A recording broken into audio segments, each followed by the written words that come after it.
وآله الطيبين وصحابته الغر الميامين ومن تبعهم بإحسان إلى يوم الدين.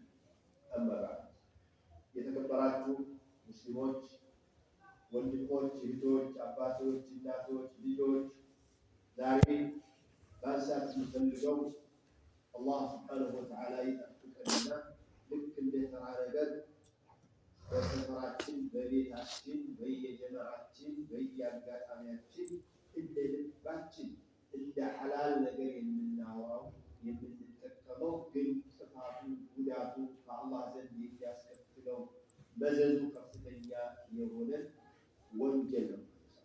እሱም ሐሜት። ተመሳሳይ ነገሮች በቁርአንና በሐዲስ የተከለከሉ ሶስት ጉዳዮች አሉ። ሐሜት አሉባልታን ማውራት፣ ያልሰራውን ነገር ላዩ ላይ መለጠፍ። በአረብኛ ኢፍ ሙህታራን ሪባ ይባላል። ኢፍክ ማለት የሆነ ሰው እንዲህ ያደርጋል ተብሎ ይወራለታል። ያን ወሬ ይዞ እንዲህ ተባለ እያለ ማዳረስ። ይህ በተለይ ሚዲያ ላይ ያላችሁ ወንድሞች በጣም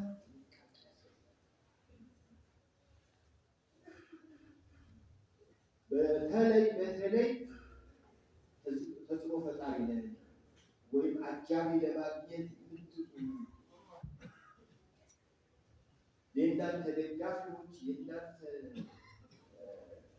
ተከታዮች ብዙ ናቸው ለመባል የምትፈልጉ ወንድሞች በጣም ውሸት ዋሽቶ በሬ ወለደ ብሎ ማውራት ያልሆነ ነገር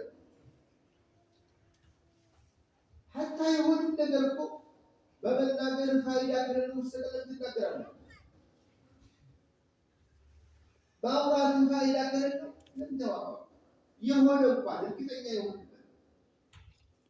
ለምሳሌ የሆነ ወንድ ሆነ ሲጋራ ተኝቷል ሰላም ነው ብለህ በርግጥ ተኝቷል። ወንድና ሴት ባልና ሚስት እንዳልሆኑ እያወቅ ተኙ ማለት በአብዛኞቻችን ዘንድ ዝሙት ነው ማለት ለምን ወጥተዋል? በማውራት የምታገኘው አሁን እዚህ ሀገር ላይ ገቤት ገለጋ ዝሙት ሰርተዋል ብለህ ልትናገር ልታመጣው ምንድን ነው?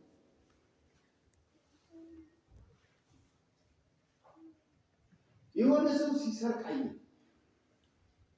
አንተ አስይዘህ ንብረቱን ማስመለስ በማትችልበት ሰውየውን ነግረህ ማዳን በማትችልበት ላይ ሰረቀው ብለህ ስለዚያ ሰውዬ ማውራት ወንጀሉን ትንሽ ማቀነስ እኮ ነው።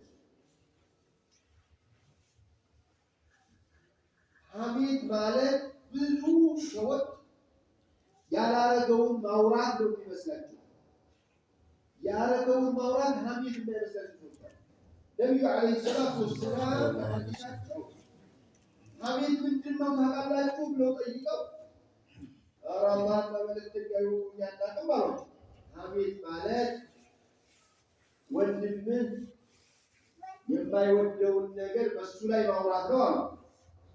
ያለበት ቢሆን ያ ረሱላህ የሰራው ቢሆን አዎ ኢንካነ ማ ተቁሉ ፊህ ፈቀድ ተብታ ወኢን ለም የኩን ፈቀድ ባህተ። ቡህታን ይባላል። ያኛው መለጠፍ የሆነ ነገር ላው ላይ ወስደን የማይገባውን ነገር ላው ላይ መጫን ይሆናል። ያኛው መለጠፍ በጣም ከባድ። ስለዚህ ሶስቱም ነገሮች የዛሬ ሐሜት ጋር ስለ ሐሜት ወቀዳ ሐዲስ በጣም ያው ቁርአን ለዚህ የቁርአን ምሳሌዎች የገባቸው ሰዎች ወማ ያዕቂሉሃ ኢላ አልዓሊም ዑለማዎች ናቸው ተባባል ናቸው። የሐሜተኛ ምሳሌውን ቁርአን ሲመስለው ይላል ወላ የግተብ በዕዱኩም በዕዳ አንዱ ሌላችሁን አይማ አለለ አይሕቡ አሐዱኩም አን የእኩለ ለሕመ አኺሂ መይተን።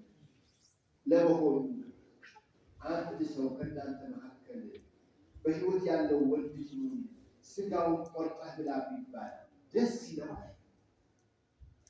አይለውም? የሰው ልጅ መብላት ከማይፈልገው ከሚጸየፈው ስጋ ቢሆን የሰው ልጅ ስጋ የሰው ስጋ ደግሞ ሙቶ ብቻ ሳይሆን ደግሞ ዘበይት ብሎ ታደርገዋለህ። ሐዲሱ ትንሽ ደከም ያለ ነው ይላሉ ዑለማዎች እኮ አንተ ሐዲስ አለ በዱንያ የወንድሙን ስጋ የበላ የቂያም ቀን ብላው ነው ሰውዬው ይልካል ይሄው ብላው ወዲያ ሲበላው ነበር ሙቶስ በሌለበት ይሄው አሁን እያየ ቁረጥና ብለው ይባላል።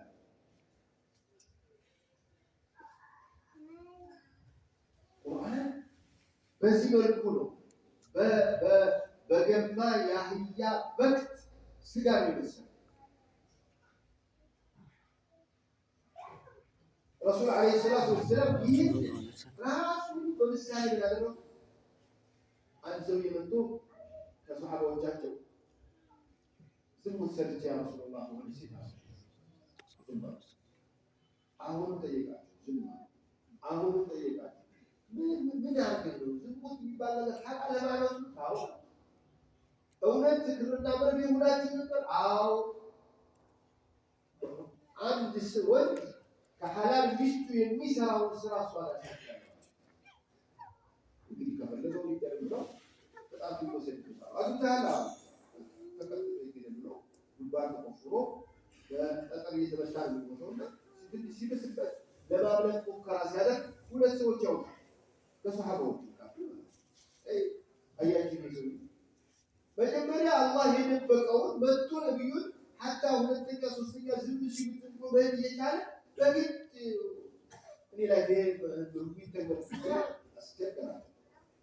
አሁን ደግሞ ይኸው በሰበራ አቅቶት ብለው ሲነገር ሀሳብ ሰጡ። ነቢዩ ዓለይሂ ሰላም ምን ባላሉ ትንሽ ጉዞ እንደጨመሩ እንደሄዱ የሆነ እሳቸው ኮረብታ ላይ ሆኖ ታች የገፋ የአህያ ሬሳ ያለ አራት ጓደኛም ገሌና ገሌ የታሉ ብለው ጠየቁ። ገሌና ገሌ ይኸው ለፈሪ አለኝ ያ ረሱላህ ወረዱና ከዚቻ ያ ስጋ ተፈሷል። ያ ረሱላህ ምን ነው አህያ ያው ቁጡ ያው ገንቱ እንዴት ነው የምንበላው? አሁን እኮ ከዚህ ትንሽ ቀደም በፊታችሁ ወንድማችሁ ስጋ ላይ ታደርጉት የነበረው ከዚህ የባሰ ነው።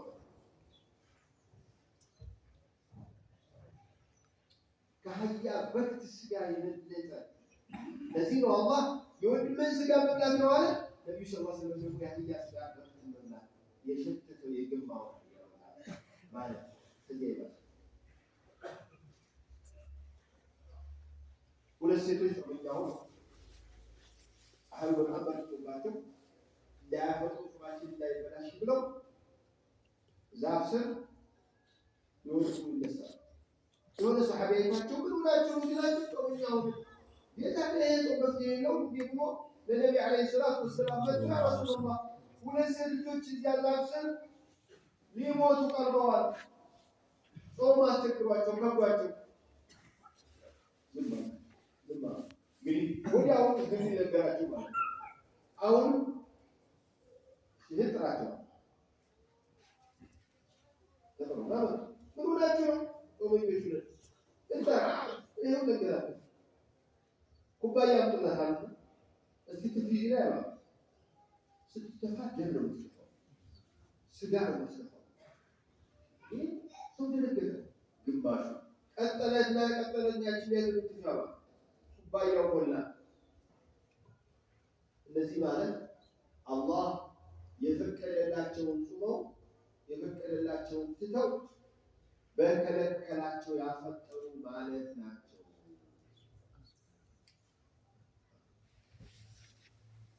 የማን ሪባ በጣም ትልቅ ወንጀል ጥፋት ነው፣ ውድቀት ነው።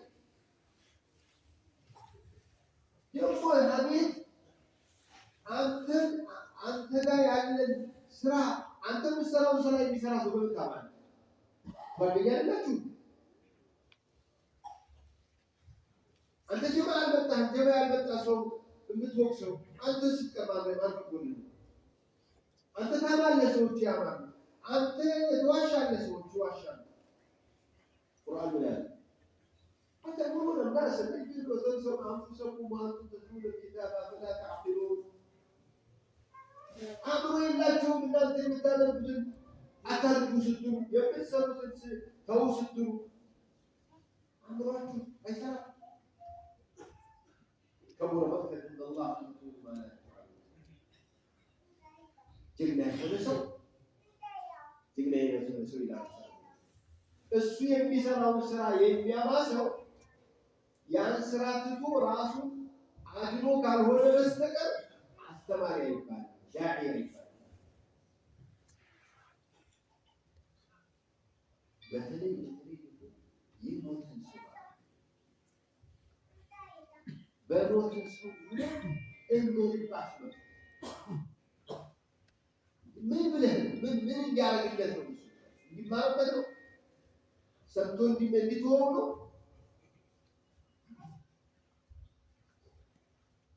ነቢዩ ዓለይሂ ሰላቱ ወሰላም የአቡ ጀህል ማለት አቡ ጀህል የማያውቅ ሙስሊም አቡ ጀህል በክፋቱ የመጨረሻ ጣራ ፊርዓውን هذه الأمة የተባለው ነቢዩ ዓለይሂ ሰላቱ ወሰላም አቡ ጀህል እንዳትሳደበው እሱ በመስደባችሁ እሱ የምትጎዱት የለም።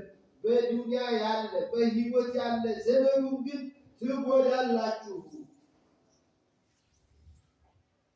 ለምን ተወራለ? ፈቱቁ አህያኩ በህይወት ያለ ሰው በእናንተ ለምን ይሰቃያል? ላ ተሱቡ ለአምዋት የሞተ ሰው አትሳደቡ። ሙታሽና የሞተ ሰው ትደብድባለህ? የሞተ ሰው ትገርፋለህ? ካለ ሰው ጋር አትታገል? ካለ ሰው ጋር አትማማር? ነቢ ዓለይሂ ሰላቱ ወሰላም ላ ተሱቡ ለአምዋት ፈኢነሁም አፍደው ኢላ ማ ቀደሙ የሞተ እንዳትሳደቡ። ምክንያቱም ከጌታቸው ጋር ተገናኝተው ሂሳብ ያደረጉ